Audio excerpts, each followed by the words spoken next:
Welcome to the next episode of Stranger Than Fiction. Stranger Than Fiction episodes are all about stories that are far too fetched to be true, can't be real, but they are real. In this episode, we're looking at the top 3 times that somebody survived when all odds were against them. The stories are set out in order, so the strangest one is last. If at any point you think I've heard this story before, or I don't want to hear this story, check out the timeline here, there's chapters, so you can easily skip onto the next story.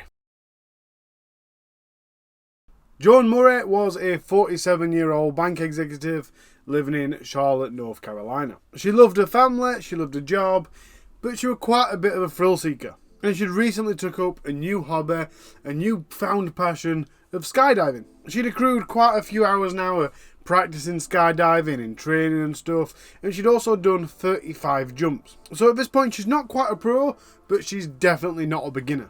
On the 25th of September 1999, Joan woke up on a nice day and she was super excited she was going on another jump. She travelled 1 hour to Chester County, she got there, she geared up and she's ready to go. She boards the aeroplane, it sets off, climbs to the height it's supposed to go at, and she's all ready to go. Joan's super excited, she's waiting for the signal. She's like excited as if it's the first time. She's got them first time nerves as she does every time she jumps. She can't wait. The signal's given, she jumps. She's free falling, she's looking at the scenery, the beautiful planet that we've got, and it's a nice day. Looking at the ground below it, it all looks so great. 45 seconds after she's jumped, it's time to pull a parachute. She reaches behind, finds a cord, pulls it, and no happens. So now Joan's like, oh my god, what do I do? And then she quickly realises, it's alright, I've got a reserve parachute, I'll pull that. This reserve parachute works perfectly, shoots up, and it starts to slow her down. But not long after, she starts to spin uncontrollably. She can't help it. There's nothing to grab onto to stop her from spinning, so she's spinning out of control. And the only problem with this is obviously you've got this parachute above you, and the wires are twisting together.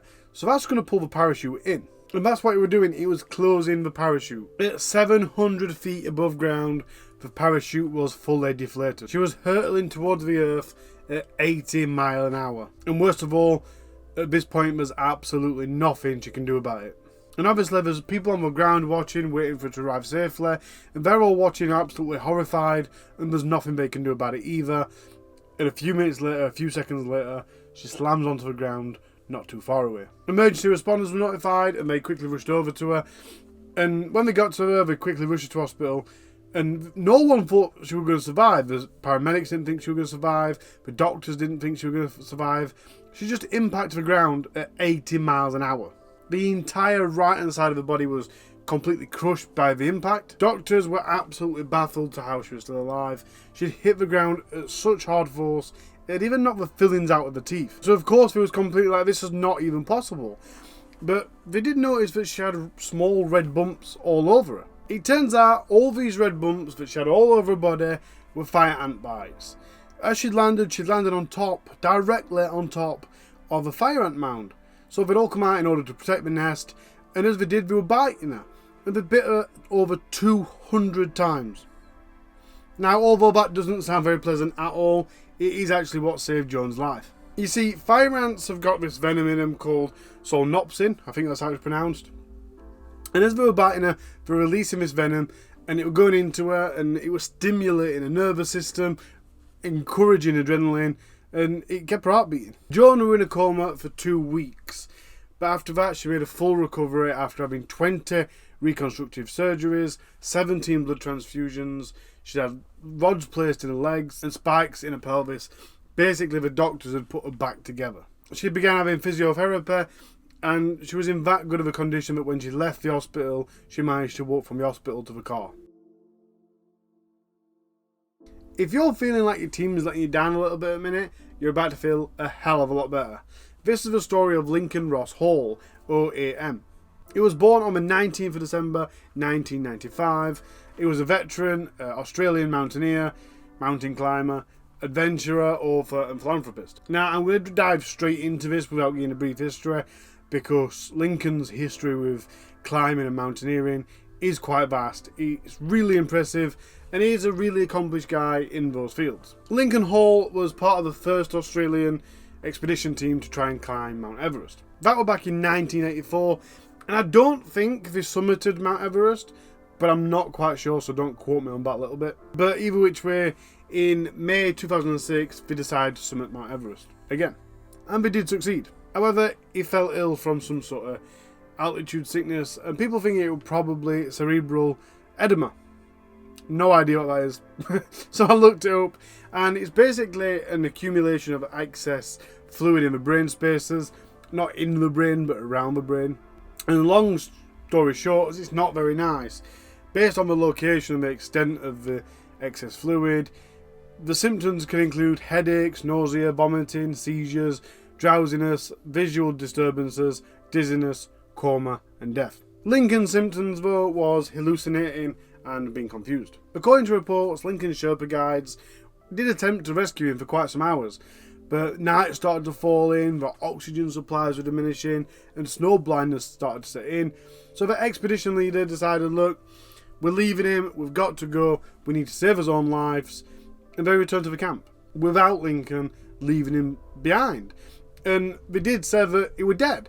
They got back to the camp, and they released a statement to Lincoln's family, saying that he became ill and he died on the mountain. The next morning, 12 hours after, another expedition team were making an attempt to summit the mountain, and they came across Lincoln, and the best way for me to tell you what happened is the direct quote. So here's what happened. Sitting on our left, about 2 feet from a 100-foot drop, was a man. Not dead, not sleeping, but sitting cross-legged, in the process of changing his shirt. He had his down suit unzipped to the waist, his arms were out of the sleeves, wasn't wearing a hat, no gloves, no sunglasses, and no oxygen mask, regulator, ice axe, oxygen, no sleeping bag, no mattress, no food, no water bottle. I imagine you're surprised to see me here, he said. Now this was a moment of total disbelief for us all. Here was a gentleman apparently lucid who had spent the night without oxygen at 8,600 metres, without proper equipment and barely clothed.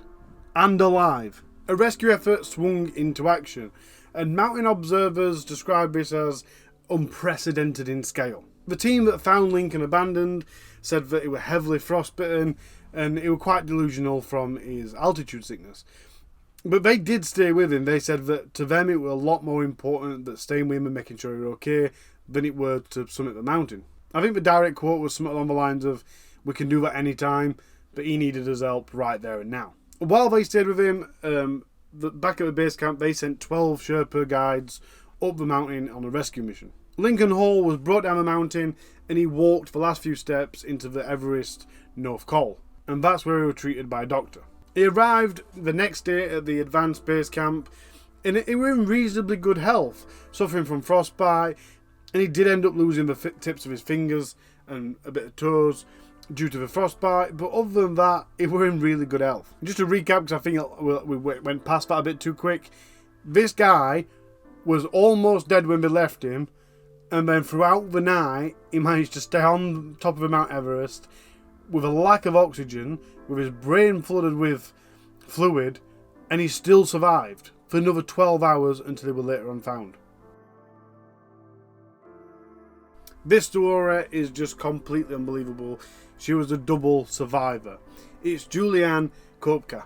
She was born on the 10th of October 1954 in Lima, Peru. Her dad was a biologist and her mom was a ornithologist, I think. She studied birds and she was an expert in birds. Ornithologist, I think, is the right word. When Julie was 14, her parents left Lima to establish Panguama, which is a biological research station and conservation area in the rainforest of Peru, aka the Amazon rainforest. And because of this move, now living in the Amazon rainforest, Juliane spent a lot of her time learning survival techniques. She was a jungle child. However, the educational authorities disapproved and Juliane was required to return and take her exams. In 1971, Juliane's mom wanted Juliane to return back with her in Panguana, and she'd booked flights for the 19th or the 20th of December, but Juliane said, look, I want to attend my graduation, and that's on the 23rd, so can we stay a bit longer? And her mum said, yeah, alright, fair enough. And then she booked tickets for the 24th. But while she was booking these tickets, her dad said, whoa, LANSA, I'm not right comfortable with you flying with them, they've got a really bad reputation, can you please get a different flight? But there weren't many flights available, it was Christmas, so Juliane's mom booked that flight. Juliane graduated on the 23rd of December 1971.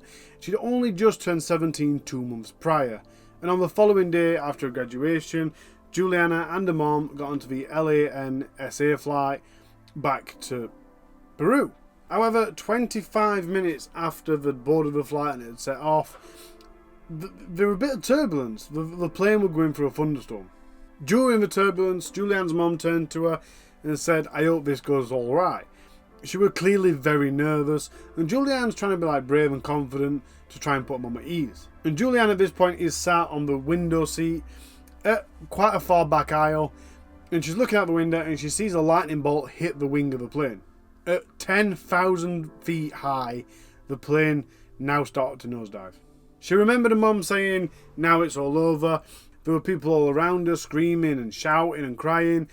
And as she's looking out, the plane's starting to disintegrate and fall apart mid-air. And then all of a sudden there was silence. The silence had come because as all this was happening and the plane was being ripped to shreds and disintegrated and pulled apart, Juliane had been pulled out of the aircraft on the 3 seats that she was belted to. In Juliane's words, "The next thing I knew, I was no longer inside the cabin. I was outside in the open air. I hadn't left the plane had left me." She remembers as she was hurtling through the air, still belted to this set of 3 seats, with a seatbelt on.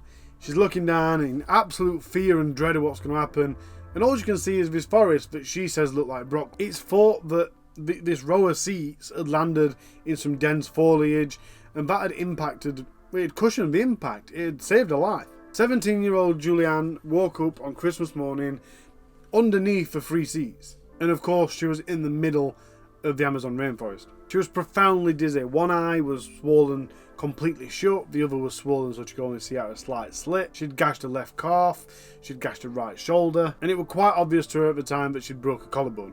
She was the only survivor.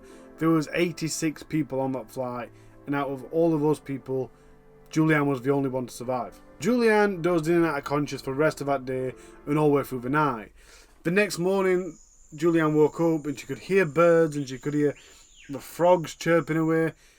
And as she's laid there thinking, "Wow, my head hurts," she thought, "These sounds sound far too familiar. I must be near the Panguana station. I must be in the Amazon rainforest." Still dazed and confused, suffering from major concussion, she didn't really have any food. She only had a small bag of candy. So she decided, right, I've got to do something. She fought to her feet and she went on a search for the means to survive. I don't really know if she was looking for people or if she was looking for things to eat, but she went on this search. She desperately adventured through the Amazon rainforest, and of course there's dangers at every turn. Now I can't imagine ever being in that situation, and I don't think I'd survive all that well. But here you've got a young girl, 17-year-old, she's got a broken collarbone, she's got 2 huge cuts, she's got concussion, and she's making a real go at it. Here, some of the dangers that she had to face was 8-foot speckled caimans, poisonous snakes, spiders, stingless bees that clung to her face, ever-present swarms of mosquitoes, and riverbed stingrays. All of this was also in the middle of Amazon's wet season, so there were no fruit that she could reach from the trees, and there were no dry kindling that she could use to make a fire. I can't imagine she was trying to stay warm, but it'd have helped in order to cook food. She had to rely on river water to provide what little nourishment she could get. Despite the absolutely ridiculous humidity and the ridiculous heat, she persisted. She walked, she swam, she waded, and she kept going. During her time in the jungle, she dealt with severe insect bites. Now, I'm kind of thinking that these insect bites are going to be worse than the one that you might get on holiday. But on top of that, she also had maggot infestations in her wounded arm. Luckily enough, on the 11th day, and I don't think you can call it luck, she spent 11 days dragging through the Amazon rainforest. But that's the word I'm going for. Luckily enough, on the 11th day, she found an encampment. She let herself into the encampment, she gave herself rudimentary first aid, pouring gasoline into the cut to get rid of the maggots, and sure, the maggots came out. But I mean, come on, pouring gasoline into a cut, I am perfectly fine, thank you.